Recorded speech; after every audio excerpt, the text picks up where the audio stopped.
Good afternoon. Welcome back to the Market Profile Trading Academy. I want to talk a little bit this week about where are we now and look at the S&P. We haven't looked at the S&P in a long time. We've been focused as always, due to the width and the breadth of volatility in the NASDAQ. But let's take a look at the S&P because there's been some interest, or at least I thought there was some interesting nuance to the way we traded Friday post-jobs coming into the second week of March. So we've had about a 3.5 week rally now in the S&P from the bottom of 1804 up to we hit 2007 on Friday after the jobs, after we sold off. And I'm going to touch on this a little bit and how the market is kind of in play right now. But I wanted to start with the long-term charts. We've got a monthly, a weekly, and a daily chart here that you can see. And the monthly chart, again, we almost had this I want to say a 7-year run until 2015 from the bottom here in late '08 all the way up to the top here that we just saw in 15, which still hasn't been touched, by the way, on the S&P. So the S&P's high was put in really last May, June at that 2134, and we have not come back and tested that, and that's really been the reason why, although the NASDAQ has continued to go higher, however, failed to reach a new high last week after the Tuesday high. So the S&P here on Friday, we did trade as high as 2007. I want to point this out because there's a couple confluences going on here. The 61.8 for the last year of trade, again, that high of 2134 down to the low that we saw earlier this year, gets us 1802.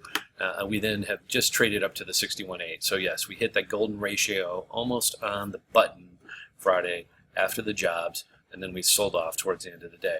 Now this pattern in itself, the weekly is very bearish. The daily is very bearish, and I think although we traded 2007, I think we're going to have a very difficult time to work through really about 8 or 9 months of price volume, which is this big top that you see that we're basically coming into the bottom of that touch here at 2023. So I wanted to bring that up just to talk a little bit about where are we now, big picture. It's hard to get too excited. If you miss that 13% run in the NASDAQ and the almost 11% run in the S&P, it may be a little too late. So with that being said, let's come to the short-term charts real quick. And I wanted to point out kind of Friday was a very choppy day. We had the jobs number that took us up into the jobs 530, and then we got crushed pretty hard down to that 1984 level. And why is that so important? Why do I want to bring this up? And why did we bounce there? Well, it really wasn't a technical bounce, but what it was is we came back to that earlier high, that machined high that we had on Tuesday when we were up 24 hours in a row. The NASDAQ was up about 4.5%. The S&P went from 1920 all the way up here to 1985 before the European market opened. So we came back and we tested that point right there, and I want to bring that up just to point out that that was the reason why we snapped back Friday. We weren't going to go through that first test because this was the scene of the crime, if you will, that old high. We had to test that first.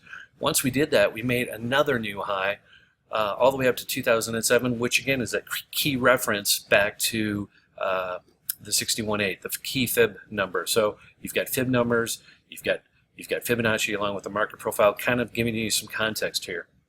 Now, so where are we? We just went up about 87 points on the S&P, or around 4% or so in the last 4 days. That's a huge move.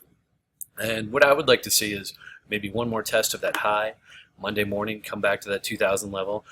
We actually did that Friday after we sold off. And again, here, I put some fib lines on here. Friday we came back to that 1992, rallied again, which again is that intraday 61.8. Then we rallied back to that 2000. Which has been kind of that ceiling, that psychological ceiling, and then we sold off again, closed it around 94.75, and that's where we printed the week.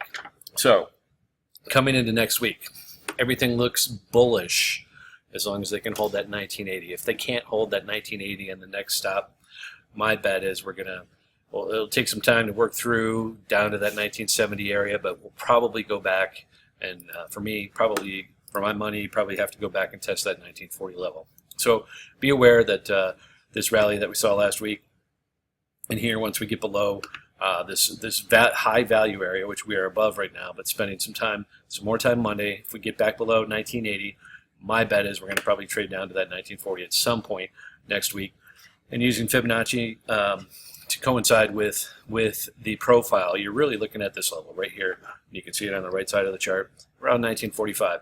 So, folks, we're trading at 1994. A 50-point move down would not be surprising to me, and just want to point it out. That's how we see the market using the profile right now. Now, if we close above 2020 by the end of the next week, hey, all bets are off. We may have to go back and test that 2100 level. That's how I see the market right now. Have a plan for each side. Give us a call. Give Josh and I drop us a line if you're interested in working one-on-one. We've got a concierge service where we can help you. We've got one-on-one teaching. We've got class teaching with other students. So drop us an email. Let us know what you're looking for.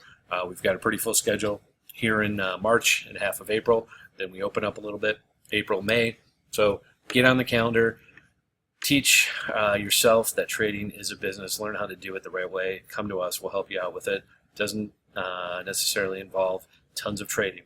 And that's really the key point here. We want to help you make money long term and be in this business of making money for a long time. So peace. Have a great day. We'll talk to you next week.